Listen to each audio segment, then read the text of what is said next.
I know this story might be hard to believe, but I just had a life-changing experience in one of my favorite games of all time. I was playing IO, Update 10. This update ruined a lot of the things that made the game good, but I am still addicted to it. After Badorkby added the new ban system, I got banned for having too much real and Aryan power by some faggot admin who doesn't even play the game. As I was banned, this meant I could use exploits with basically no punishment, if I so desired. I logged onto the game on my alt account, named MJGTFR Killer 1488, a very simple bypass of Mager Killer. I hopped into a public queue, trying to not mind all the faggots in the lobby that came from the Forsaken collab, with avatars so fucking gay that I could quite literally smell the BBC tune through the screen. Anyways, in the public queue, when I was waiting for the match to start, I asked two people that looked like fellow Aryan gigachus if they want to team up and kill all the niggers in the lobby, and then do the orbit ending. Their usernames were Ronnie_Shotgun and Kebab_Killer51, while I could just do it with my exploits. I felt like that was way too boring and I wanted to do it the old-fashioned way. The lobby filled up to 24 players faster than those faggots fill up with BBC nigger sperm until it starts leaking out of their body. The game began, and two Forsaken kids died due to talking on the ship like the retarded children that they are. The ship cutscene ended. I rushed to the facility. Ronnie_Shotgun went to power the docks at the generators and then met back up with me in the facility, while Kebab_Killer51 went towards the radio station for the master bypass console and then the military camp. We took a walkie-talkie on the way to the facility, so we could communicate with the guy outside without relying on third-party apps like Discord for extra immersion in the game. We kept talking to each other, discussing plans like where to meet up or what weapons should we take. We entered the facility, passed all the traps and frog spawn, and got to hacking the Tier 4 crates.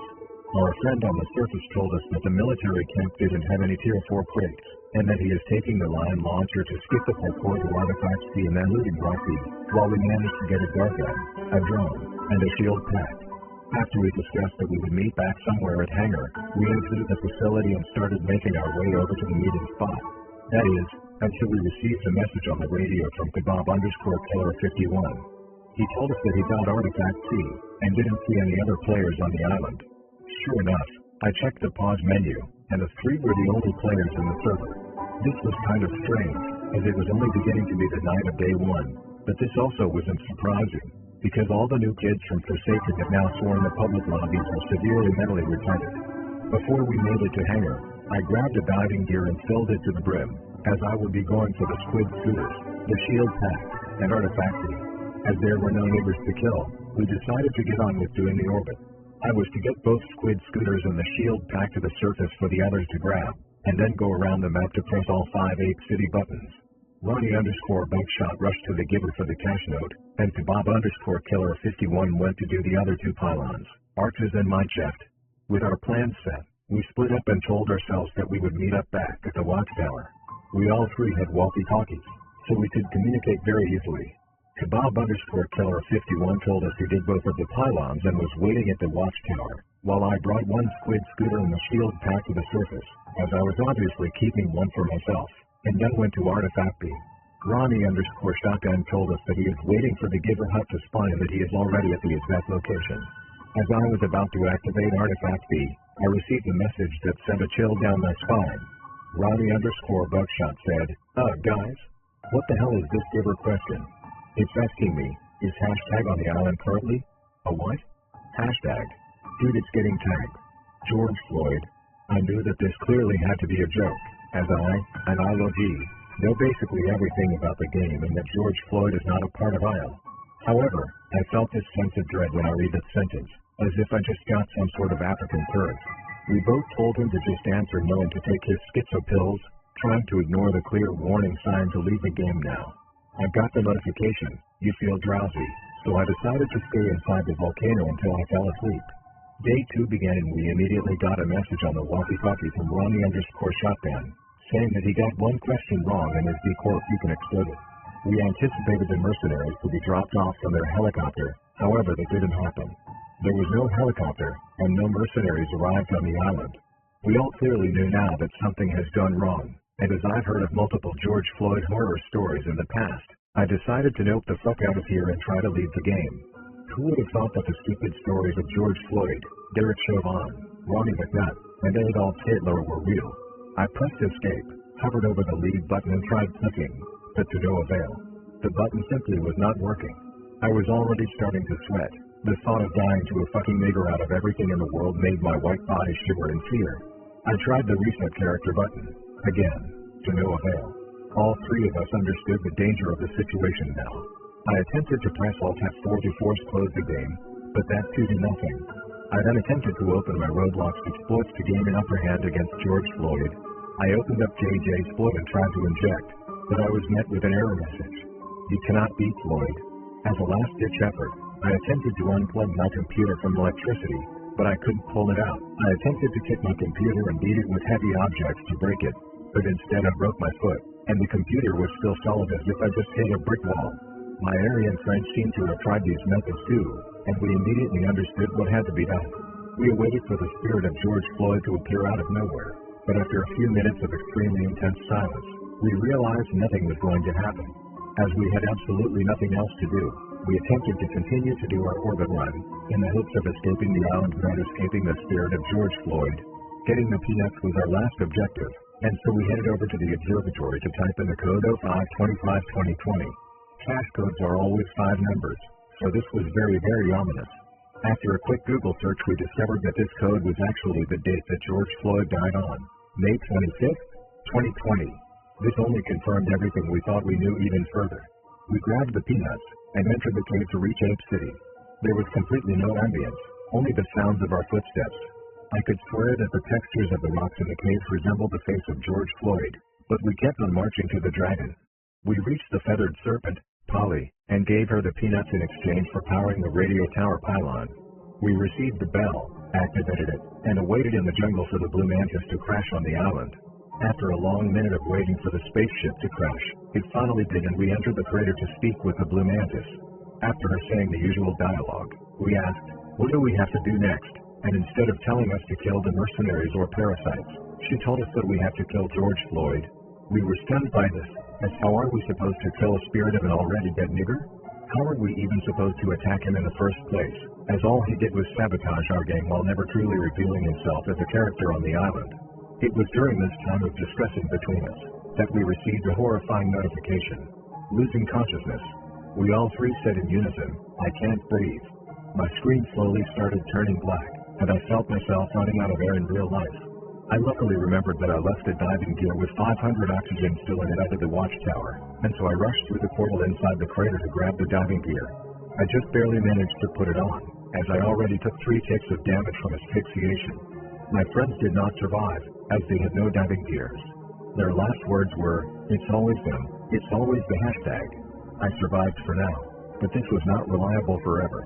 My oxygen was still running out, so I used my squid scooter to get back to the docks fast and prepare more diving gear. I managed to reach the docks only to find out that I forgot to place a backup diving gear inside the pump so that it would be full if someone ever needed it, and the docks were powered off.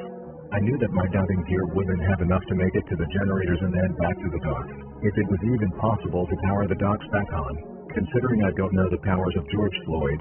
As I stood there, at the shore of the docks, wondering if I was really going to die to the spirit of the dead nigger while playing my beloved Isle, I started to sing lyrically in voice chat, "To die with glory." As my oxygen supply reached 25, and I was beginning to accept my fate, I saw a figure come out of the water and start walking to me. Is this God? Is this death? What is this deity that is approaching me? My screen was already fading to black, and I felt like I was going to die soon. However, that is until the figure touched me on the shoulder. I instantly felt refreshed, and I could breathe normally. As my eyes started working again, I realized that the figure that came out from the water was none other than Adolf Hitler. He was speaking in German, although I could understand him perfectly. He told me that he heard my call, and that I was under attack by a powerful nigger spirit, and so he came to the rescue. I told him that George Floyd must be killed until we can escape, and he laughed as if we weren't going to kill the nigger before escaping either way. Hitler did the Roman salute, and instantly materialized an entire panzer division of the ghosts of German soldiers and tanks. It looks like I wasn't the only one shocked by this, as George Floyd himself came to the scene too. He said, "Osh I eat cracker, you think you can defeat me with your racist powers? You'll have you know that I channeled the power of 1,000,000 BLM supporters, and my spirit now haunts racist ass crackers like you to give them what they deserve." I could barely understand what this monkey was saying, as I was not fluent in nigger babble. Hitler had no reaction, seeing as he had faced other nigger spirits before, and ordered the Panzer Division to open fire. Instantly, the quiet aisle started sounding like it was the Blitzkrieg in Poland, 1,000 tanks and 1,000,000 soldiers all shooting this cursed spirit. We were confident that George Floyd was dead, after the sheer power of what attacked him. As the smoke cleared, I could not believe my eyes. George Floyd was still standing as if nothing happened. I was already thinking, is this the end? Is George Floyd really that powerful, as to not be scratched by the might of the German Wehrmacht? As I was fearing for what comes next, George Floyd said, "I crack as it's my turn," and then proceeded to release fentanyl on the entire shore where we were standing at. He breathed out the fentanyl like a fucking dragon breathing fire. Nearly every single German soldier that was standing close to Floyd got evaporated by the fentanyl. I was completely shocked at this display of power, and so was Hitler. We had to very quickly find a way to stop Floyd before he completely eradicated us with his incredible power. We had come up with one idea. We had to summon the man responsible for freeing the world from George Floyd back in 2020. I checked the Mantis remote in my inventory, and realized that it had a button for making phone calls. I pressed it, and entered the number, 911. We received a response, and I shouted, "George Floyd is breathing." As soon as I finished saying that sentence, we got what can only be described as a flashbang. I couldn't see or hear anything. As my senses slowly came back, I saw Derek Chauvin staring at George Floyd, already prepared to do what has to be done. George, like the nigger he is, didn't yet realize that we summoned Derek Chauvin.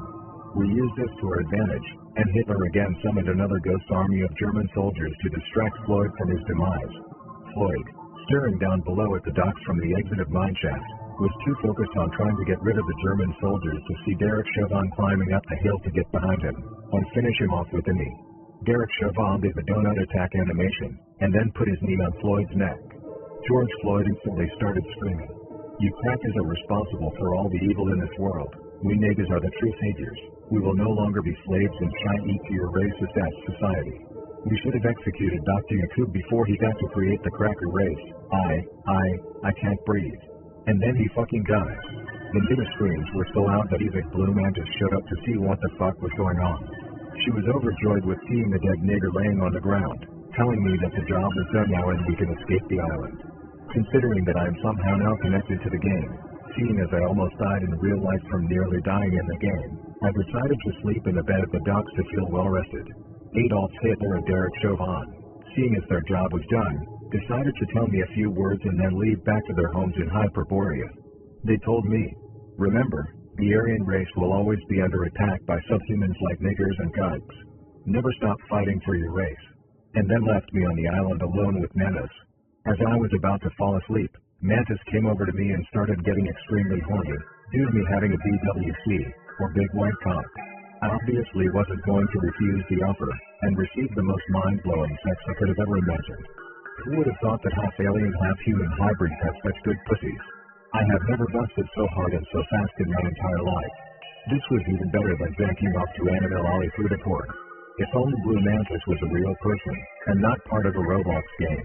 Stuck in an endless loop, I made my way over to the lair with my momentary new girlfriend, and entered Orbit 2. Since George Floyd was already dead, there was nothing eventful happening in the Orbit 2 segment.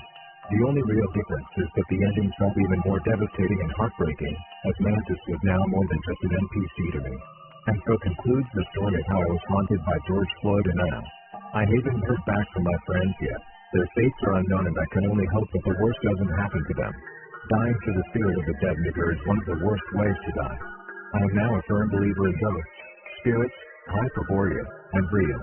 I have dedicated the rest of my life to being the most white person I could possibly be, to secure myself a spot in Hyperborea, and then to help out fellow members of the Aryan race against the nigger demons in the afterlife. Hey guys, I dispatched it.